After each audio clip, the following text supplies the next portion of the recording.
ओम श्री हरि ओम ब्रह्मा मुरारे प्रांतकारे भानु शशि भूमि सुतो बुधस्य गुरु शुक्र शनि राहु केतव सर्वे ग्रहा शांति करा भवन्तु। श्री गणेशाम्बिकाभ्याम नमः। श्री शांब सदाशिवाय नमः। श्री परम गुरुभ्यो नमः। आज दिनांक 7 जून सन 2024 ईस्वी दिन शुक्रवार है। आज श्री शुभ संवत 2081 ज्येष्ठ शुक्ल सुदी अर्थात ज्येष्ठ शुक्ल पक्ष प्रतिपदा तिथि है। प्रतिपदा तिथि दिन में 4:38 तक रहेगी, फिर द्वितीया तिथि लग जाएगी। प्रतिपदा तिथि को एकम तिथि कहते हैं। आज के दिन से महीने का शुभारंभ होता है शुक्ल पक्ष का, इसी को महीने का पहला दिन कहते हैं। ये प्रतिपदा तिथि 4:38 तक रहेगी, फिर इसके बाद द्वितीया तिथि लग जाएगी जो कल दिन में 4:09 तक रहेगी। आज मृगशिरा नक्षत्र पर चंद्रमा है। मृगशिरा नक्षत्र पर चंद्रमा रहेंगे रात्रि में 8:15 तक। फिर आर्द्रा नक्षत्र पर चंद्रमा आ जाएंगे, माने आर्द्रा नक्षत्र हो जाएगा। आर्द्रा नक्षत्र कल रात्रि 8:35 तक रहेगा आर्द्रा नक्षत्र। आज सूल योग है। सूल योग रात्रि में 9 बजे तक रहेगा। इसके बाद गंड योग लगेगा। गंड योग कल रात्रि 7:44 तक है। और आज बौकरण है। बौकरण दिन में 4:38 तक है। फिर इसके बाद बालवकरण लग जाएगा। बालवकरण रात्रि में 4:21 तक रहेगा। इस तरह से आज की पंचांग की स्थिति है। इस पखवाड़े में द्वादशी तिथि की वृद्धि हो जाने के कारण यह पखवाड़ा शुक्ल पक्ष ज्येष्ठ मास का शुक्ल पक्ष 16 दिन का हो गया है। मृगशिरा नक्षत्र मिथुन राशि का मृगशिरा नक्षत्र मिथुन राशि पर चंद्रमा दर्शन होगा इस बार प्रारंभ में प्रतिपदा के तिथि के दिन। तो मिथुन राशि पर मृगशिरा नक्षत्र पर तो बाजार भाव बराबर चलेगा, सम रहेगा, कम बहुत ज्यादा कम बेसी नहीं होगा एवं सुभिक्ष कारक भी होगा। यह पखवाड़ा अच्छा फल देने वाला होगा। इसको जान लेने के बाद सभी 12 राशियों के फल के बारे में भी 15 दिन के बारे में निष्कर्ष क्या है, राशि का क्या फल मिल रहा है, इसके बारे में चर्चा करेंगे। और गंगा दशहरा से संबंधित गंगा स्नान एवं गंगा स्तोत्र का पाठ आज के दिन से शुरू कर दिया जाता है। जैसे गंगा प्रतिपदा तिथि से आज के दिन से गंगा दशहरा तक 10 दिन गंगा स्तोत्र का पाठ किया जाता है। उसको आज ज्येष्ठ शुक्ल प्रतिपदा तिथि 7 जून शुक्रवार से आरंभ किया जाएगा। और इसको वृद्धि क्रम अर्थात प्रतिदिन एक एक पाठ बढ़ाते जाते हैं। आज 1 पाठ किए, कल 2 पाठ किए, फिर 3 पाठ, 10 दिन में 10 पाठ, ऐसा करते हैं तो बहुत लाभ होता है। और पाठ करने के बाद प्रतिदिन गंगा स्नान कर लेते हैं, गंगा पास में है, नहीं तो गंगा दशहरा में गंगा का स्नान कर लेते हैं तो बहुत लाभ होता है। कहते हैं कि सभी तरह के 10 तरह के पाप होते हैं, 3 कायिक पाप, 4 वाचिक पाप और 3 मानसिक पाप। ये सभी 10 प्रकार के पाप 10 दिन में नष्ट हो जाते हैं। और इस तरह से क्षत्रिय कुल शिरोमणि एवं भारतीय इतिहास के गौरव श्री महाराणा प्रताप की जयंती 9 जून रविवार को मनाई जाएगी। राजस्थान के हल्दी घाटी के मैदान में बहुत बड़े मेले का उत्सव होता है। यहाँ सब हल्दी घाटी के मैदान में महाराणा प्रताप के जयंती का उत्सव मनाते हैं। गंगा दशहरा का परम पुनीत पर्व 16 जून रविवार को होगा। और गंगा दशहरा के दिन गंगा स्नान करना बहुत पूर्ण फलदायी कहा गया है। और इसी दिन जो 10 दिन का पाठ चला रहा है वो पाठ भी पूरा हो जाता है। और इसमें गंगा स्तोत्र का पाठ करने की समाप्ति हो जाती है तो कुछ यज्ञ हवन करते हैं, दान दक्षिणा करते हैं और कन्या का गाय का पूजन करते हैं। और नहीं तो गंगा स्नान करते हैं। गंगा स्नान नहीं कर पाते तब ये सब करते हैं, बहुत बड़ा लाभ होता है। और सभी तरह के दोष पाप कष्ट सब मिट जाते हैं और बड़े पूर्ण फल की प्राप्ति होती है। और काशी एवं हरिद्वार का गंगा स्नान विशेष पूर्ण फल कारक माना गया है इस दशहरा के दिन, गंगा दशहरा के दिन जो 16 जून 10 रविवार को पड़ रहा है। और आज ही के दिन अर्थात गंगा दशहरा के दिन ही भगवान प्रभु श्री रामचंद्र जी ने भगवान शिव जी की स्थापना की थी रामेश्वर के रूप में। रामेश्वर में भगवान शिव जी की स्थापना की थी। और वहाँ पर भी लोग दर्शन करते हैं। इसमें भगवान शिव और राम की एक साथ पूजा करते हैं तो बहुत शांति मिलती है, बहुत दिव्य ज्ञान होता है। और आज गायत्री जयंती भी मनाई जा रही है। आज मतलब मनाई जाएगी दशहरा, गंगा दशहरा को गायत्री जयंती मनाई जाएगी। वर्ष भर की सबसे कठिन जो एकादशी पड़ेगी, जिसको निर्जला एकादशी कहते हैं, उस व्रत का मान, निर्जला एकादशी व्रत का मान 17 जून सोमवार को किया जाएगा। और 17 जून सोमवार को गंगा दशहरा, इसी को भीमसेनी एकादशी भी कहते हैं। आज के दिन काशी की प्रसिद्ध कलश यात्रा दशाश्वमेध घाट से निकलकर काशी विश्वेश्वर भोले बाबा के दरबार तक जाती है। ये एकादशी के दिन कलश यात्रा भी काशी में निकलती है भोले बाबा के दरबार तक। और कलश में संचित देश भर की पवित्र नदियों के जल से बाबा का जलाभिषेक किया जाता है, पूजन किया जाता है निर्जला एकादशी के दिन। प्रदोष व्रत का मान 19 जून बुधवार को किया जाएगा, अर्थात प्रदोष व्रत 19 जून बुधवार को है। और जो व्रत पूर्णिमा का व्रत है वो 21 जून शुक्रवार को किया जाएगा। ये व्रत वाली पूर्णिमा है 21 जून शुक्रवार को। और स्नान दान की पूर्णिमा है, जिसे ज्येष्ठ पूर्णिमा कहते हैं, संत कबीर जयंती भी कहते हैं। यह 22 जून शनिवार को होगा। स्नान दान की पूर्णिमा 22 जून को, व्रत वाली पूर्णिमा 21 जून को होगी। आज ही भगवान जगन्नाथ का जलाभिषेक किया जाता है। पूर्णिमा के दिन भगवान जगन्नाथ का अभिषेक करके पूजा किया जाता है और इसे देव स्नान या देव स्नान पूर्णिमा भी कहते हैं। और मृगशिरा नक्षत्र का सूर्य, मृगशिरा नक्षत्र में सूर्य आएंगे 8 जून शनिवार को दिन में 6:52 पर। तो मृगशिरा नक्षत्र का जब सूर्य आते हैं तो इसमें थोड़ा सा उमस भरी गर्मी होने की संभावना रहती है, जिससे गर्मी बढ़ जाने से, उमस वाली गर्मी से परेशानी थोड़ी बढ़ जाती है। तो इस पर थोड़ा सा ध्यान भी देना होगा कि इससे बचने का उपाय करें। और मिथुन राशि की सूर्य संक्रांति 15 जून शनिवार को मिथुन राशि पर सूर्य आएंगे 15 जून को शनिवार को दिन में 7:20 पर। तो आर्द्रा नक्षत्र का सूर्य भी इसी पक्ष के अंतिम दिन 22 जनवरी को शनिवार के दिन 7:44 पर आ जाएंगे। आर्द्रा नक्षत्र पर जब सूर्य आते हैं तो उसी से वर्षा का समय देखा जाता है, वर्षा का फल देखा जाता है, बारिश कैसी होगी। आर्द्रा नक्षत्र के सूर्य कब आ रहे हैं, किस दिन आ रहे हैं, किस तिथि में आ रहे हैं, तो पूर्णिमा तिथि को आ रहे हैं और आर्द्रा नक्षत्र शनिवार के दिन। तो इस तरह से पूर्णिमा क्यों है तो उसके बाद में वर्षा के बारे में बाद में चर्चा होगी। और इसी पक्ष के अंतिम दिन 22 जनवरी शनिवार को जब आर्द्रा नक्षत्र चंद्रमा आ जाएंगे तब इसमें कहते हैं कि वर्षा का फल देखा जाता है। नक्षत्र और राशि तीनों का प्रवेश शनिवार के दिन पड़ रहा है। नक्षत्र भी और राशि भी, ये तीनों शनिवार के दिन ही पड़ना भीषण गर्मी का सूचक है। इसमें बहुत ज्यादा गर्मी पड़ने का संकेत मिल रहा है।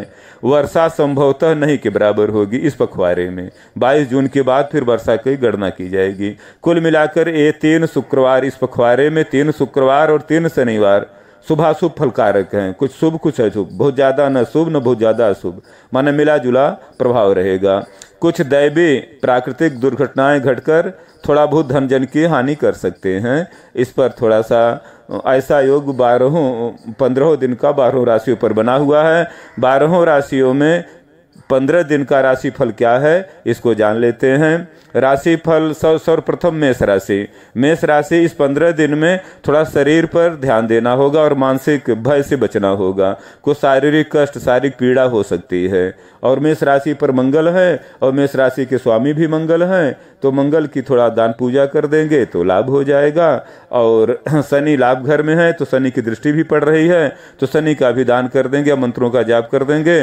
तो मेष राशि वालों के लिए 15 दिन जो थोड़ा हल्का फुल्का पीड़ा और भय का योग बना है दूर हो जाएगा। इसी तरह से वृषभ राशि वालों के लिए, वृषभ राशि वालों के लिए स्वामी शुक्र हैं और शुक्र सूर्य बुध गुरु इस समय वृषभ राशि में बैठे हुए हैं। तो इसमें थोड़ा सा खिंचाव, मानसिक उलझन ये सब हो सकता है और कुछ लाभ का भी योग होगा। और लाभ जो बढ़ रहा है, हो रहा है, तो उस पर पूरी तरह से उसकी आसक्ति नहीं होनी चाहिए, नहीं तो रोग होने का थोड़ा सा डर है। कुछ रोग से बचाव करते हुए जो चतुर्ग्रही योग बने हुए हैं शुभ, उसका लाभ लें, लेकिन स्वास्थ्य पर और रोगों पर ध्यान दें, उसका उपाय करें तो वृषभ राशि वालों को लाभ होगा। और इसके लिए शुक्र का दान करेंगे और सूर्य का दान करेंगे तो ज़्यादा लाभ होगा। शुक्र और सूर्य का दान कर देंगे तो वृषभ राशि वालों के लिए रोग से 15 दिन में जो थोड़ा होने का संभावना है तो बचाव होगा। इसी तरह से मिथुन राशि वालों के लिए सुख प्राप्ति का योग है, क्योंकि शुक्र भी चले जाएंगे कुछ दिन में मिथुन राशि पर, और चंद्रमा अभी जा रहे हैं, चंद्रमा 2 दिन रहते हैं, तो शुक्र मित्र घर है शुक्र का, बुध मिथुन राशि, तो सुख की प्राप्ति का योग बना है मिथुन राशि वालों के लिए। और सुख शांति से जो भी कार्य करेंगे, सुख वृद्धि के जो भी कार्य करेंगे अच्छे भाव से, तो सुख में वृद्धि का योग बना हुआ है 15 दिन तक। तो इसमें थोड़ा सा अगर कोई कमी हो तो स्वामी बुध हैं और शुक्र बैठे हुए, तो बुध और शुक्र का दान कर देंगे तो लाभ होगा। और मानसिक थोड़ा सा अगर उलझन परेशानी हो, सुख की प्राप्ति न होने पर उलझन होती है, योग बना है नहीं मिल रहा है सुख तो उलझन बढ़ जाती है, तो उसके लिए चंद्रमा का दान कर देंगे तो लाभ होगा। इसी तरह से कर्क राशि वालों के लिए 15 दिन में सुख प्राप्ति का योग बना है, संयोग बहुत बढ़िया है कर्क राशि वालों के लिए। कर्क राशि के स्वामी चंद्रमा है, और बस यही है कि चंद्रमा पर कर्क राशि के स्वामी चंद्रमा है, उस वहां पर राहु की दृष्टि पड़ी हुई है, तो कर्क राशि वाले थोड़ा सा सुख की वृद्धि हो रही है, तो इसमें थोड़ा सा उतावलीपन या विफलता या गलत आचरण से बचेंगे, क्योंकि मन विकृति आने की संभावना है। जब चंद्रमा है तो चंद्रमा तो 15 दिन में घूम करके या दृष्टि डालते हैं या आ जाते हैं हर राशि पर, तो जब चंद्रमा भी रहेंगे और वहाँ राहु की दृष्टि पहले से पड़ी हुई है तो मानसिक उलझन देते हैं, और कुछ चिंता घबराहट भी होती है, मानसिक उलझन होता है और द्वैत विचार होते हैं, निर्णय नहीं ले पाते कहाँ जाए कहाँ नहीं। तो उससे बचने के लिए राहु का दान कर देंगे, चंद्रमा का दान कर देंगे तो सुख में वृद्धि का योग है, 15 दिन में अच्छा सुख प्राप्त होगा और मानसिक उलझन दूर होगी कर्क राशि वालों के लिए। इसी तरह सिंह राशि वालों के लिए इस समय 15 दिन में थोड़ा रोग होने का डर है, रोग से बचाव करेंगे, क्योंकि सिंह राशि के स्वामी सूर्य हैं और 10वें कर्म भाव में बैठे हुए हैं, तो कर्म भाव में यात्रा वगैरह कराते हैं, तो जहाँ बहुत जरूरी है वहाँ यात्रा करें, धार्मिक यात्रा करें, लाभ है।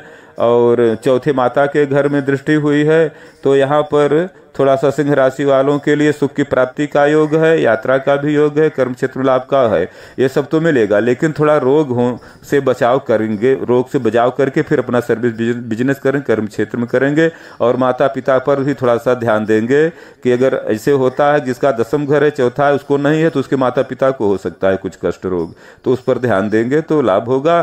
सूर्य की चीजों का दान कर देंगे और शनि की चीजों का दान कर देंगे तो सिंह राशि वालों के लिए लाभ हो जाएगा। और इसी तरह से कन्या राशि वालों के लिए 15 दिन में थोड़ा भय होने के, चिंता घबराहट बेचैनी और भय डर जिसको कहते हैं, बुरे सपने आ जाना, अनायास जी घबराने लगना, ऐसे कुछ होने का योग है।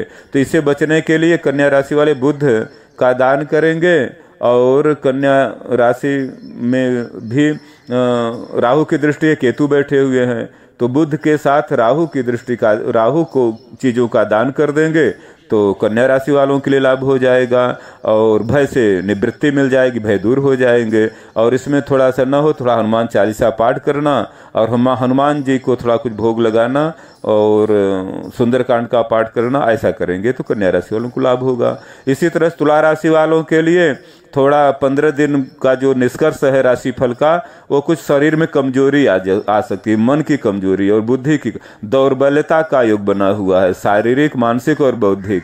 तो इसमें थोड़ा कमजोरी का आभास हो तो शुक्र की चीजों का दान कर देंगे और मंगल की चीजों का दान कर देंगे तो लाभ हो जाएगा, क्योंकि मंगल की दृष्टि पड़ी हुई है सप्तम तुला राशि पर और स्वामी शुक्र हैं। तो इस तरह से शुक्र का मंगल की चीजों का दान कर देंगे और शक्ति की उपासना करेंगे। स्त्रियां हैं तो माँ दुर्गा की, और बच्चे हैं तो गणेश भगवान की, युवा हैं तो हनुमान जी की, ऐसा करेंगे। और जो वृद्ध हैं भगवान राम की या कृष्ण की, जिनके जो इष्ट हैं। तो तुला राशि वालों के लिए दुर्बलता दूर हो जाएगी और शक्ति में वृद्धि होगी, उत्साह में वृद्धि होगी। इसी तरह से वृश्चिक राशि वालों के लिए इस 15 दिन में निष्कर्ष से निकल रहा है राशिफल में, सुख की वृद्धि होगी, अर्थ की वृद्धि होगी और सुख शांति बढ़ेगी। जो भी कार्य करेंगे उसको उसमें अच्छे कार्यों में सुख की प्राप्ति होगी। बस यही है कि वृश्चिक राशि में थोड़ा शनि की दृष्टि पड़ी हुई है तो शनि की दृष्टि का शांत कर देंगे। और 15 तारीख तक सूर्य की दृष्टि है, गुरु की दृष्टि भी है, बुध भी बदल जाएंगे। लेकिन बुध जो है अष्टमी शुक्रवार तक, अष्टमी शुक्रवार का मतलब है कि 14 तारीख तक शुक्र भी वृश्चिक राशि में दृष्टि डाले हैं, लेकिन गुरु की दृष्टि अभी पड़ी रहेगी। तो पखवाड़े भर पूरा जब तक गुरु वृश्चिक राशि में है, तो गुरु की दृष्टि बहुत शुभ होती है, उससे रक्षा हो रही। लेकिन फिर भी शनि की चीजों का, और मंगल छठे हैं, स्वगृही सब छठे बैठे हुए स्वास्थ्य घर में, तो मंगल के और शनि की चीजों का दान कर देंगे तो सुख में बहुत वृद्धि हो जाएगी, उत्साह में वृद्धि हो जाएगी। इसी तरह से धनु राशि वालों के लिए थोड़ा 15 दिन में निष्कर्ष निकल रहा है। राशिफल में रोग होने का डर है, या रोग से कुछ कष्ट हो सकता है। तो कोई अगर रोग कष्ट है तो उसमें लापरवाही न करें, उसके उपाय करते रहें। और सबसे बड़ा बढ़िया उपाय है धनु राशि वालों के लिए गुरु बृहस्पति की चीजों का दान कर दें। गुरु बृहस्पति की चीजों का दान कर देंगे तो लाभ हो जाएगा। और यहाँ पर बाद में शुक्र और बुध की चीजों का है, और शनि तीसरे बैठे हुए हैं, और मंगल 5वें बैठे हैं। हाँ, तो यहाँ पर गुरु के चीजों का और मंगल की चीजों का दान कर देंगे। धनु राशि वाले मंगल की चीज का दान करेंगे और शनि की चीजों का दान कर देंगे तो रोग से छुटकारा मिल जाएगा, लाभ होगा। और थोड़ा सा सेवा भाव जिसको कहते हैं, गुरु धनु राशि स्वामी गुरु हैं तो बड़ों की सेवा, संतों महात्माओं की, सज्जनों की, बड़ों की जो पूजनीय होते हैं उनसे आशीर्वाद लेंगे तो कुछ करें या न करें लाभ अवश्य मिल जाएगा, रोग भय दूर हो जाएंगे। इसी तरह से मकर राशि वालों के लिए इस 15 दिन में राशिफल का निष्कर्ष है भय आ सकता है, और वो भी भय कहाँ से? शत्रु भय से, लड़ाई झगड़े से। लड़ाई झगड़ा से बचें, शत्रुता न करें। अगर है तो उससे बचाव करें, दूरी बनाए रखें, नहीं तो पास में रहेंगे या उस पर ध्यान देंगे तो भय अनायास बढ़ जाएगा।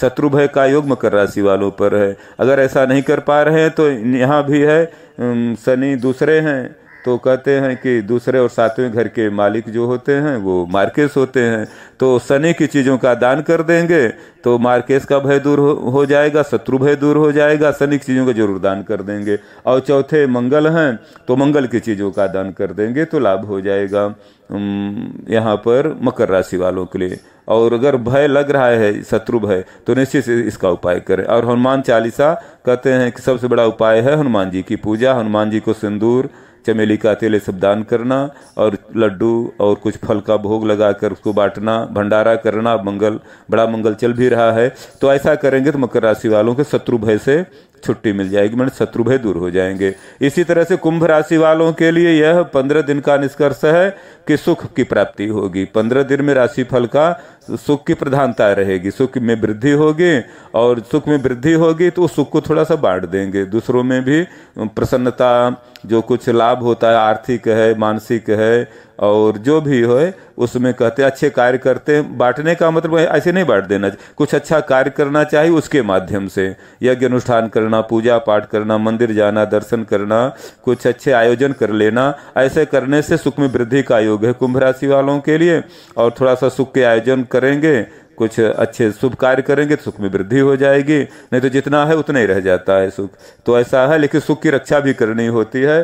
तो शुक्र इस समय शनि रक्षा कर भी रहे हैं, कुंभ राशि के स्वामी शनि कुंभ राशि में ही बैठे हैं। लेकिन गुरु इस समय चौथे हैं और सूर्य भी चौथे हैं। तो बुध शुक्र तो खैर कुछ दिनों में चले जाएंगे 5वें, लेकिन गुरु और शुक्र की चीजों का दान कर देंगे तो सुख में वृद्धि हो जाएगी कुंभ राशि वालों के लिए।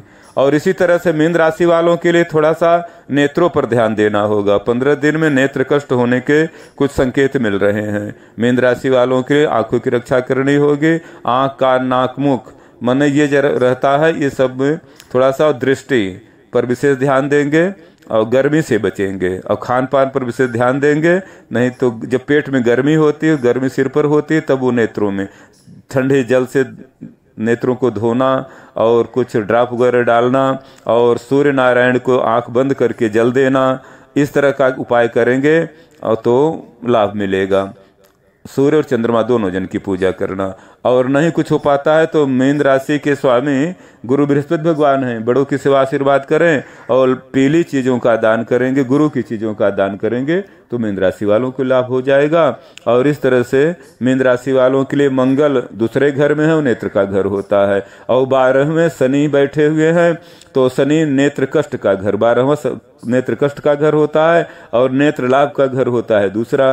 तो शनि की चीजों का और मंगल की चीजों का भी दान कर देंगे तो लाभ हो जाएगा। या शनि या मंगल के मंत्रों का जाप करेंगे, गुरु के मंत्र का जाप करें, बड़ों के से आशीर्वाद लें और दान करें शनि और मंगल की चीजों का, तो मीन राशि वालों के लिए जो नेत्र कष्ट का योग बना है दूर हो जाएगा। इसी तरह से सभी राशि वालों के लिए फल कहा गया, 15 दिन का फल है। ऐसा जानकर इसी आधार से थोड़ा सा अपने जीवन को चलाएंगे और ग्रहों का, अपने इष्ट का थोड़ा ध्यान करेंगे तो लाभ होगा। ओम श्री हरि ओम। मंगलम भगवान विष्णु मंगलम गरुड़ध्वज मंगलम पुंडरीकाक्ष मंगलाय तनो हरे। श्री हरि ओम तत्सत्। श्री हरि ओम तत्सत्।